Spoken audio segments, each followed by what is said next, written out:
Création et préparation de nos gabarits.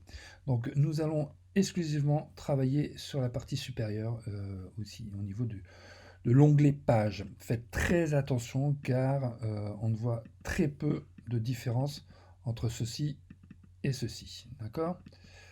C'est pas toujours évident de savoir sur quelle zone on travaille. Donc ici, on va travailler sur le gabarit. Alors, on va déjà le modifier.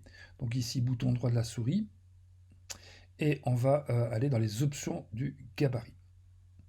Donc on laisse le préfixe par défaut et on va renommer, alors ici on va dire couve pour la couverture. Et nous disons que nous ne prenons qu'une seule page. Ok, donc, vous voyez ici on ne voit qu'une seule page. Nous continuons avec un nouveau gabarit, donc on reste sur la partie supérieure et on fait ici un petit plus. Donc par défaut, vous voyez, il regarde A, gabarit, ok. Donc idem, on va sur les options du gabarit, on garde, on change la lettre, on va mettre B, voilà, et on va mettre édito.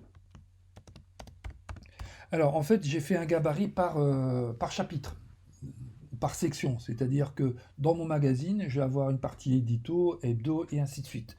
Donc à chaque fois, il y aura une trame de mise en page différente, hein, qui répond bien sûr à une charte graphique, et je vais l'identifier bien sûr au niveau du nom et,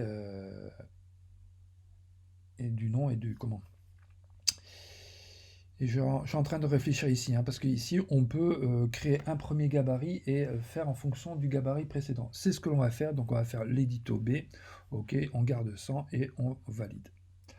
Voilà, donc maintenant on va, avant de créer nos autres gabarits, puisque notre charte graphique, vous allez vous rendre compte, elle est identique sur l'ensemble des gabarits, il n'y aura que les couleurs qui vont changer. Donc ça ne sert à rien de tout refaire à chaque fois.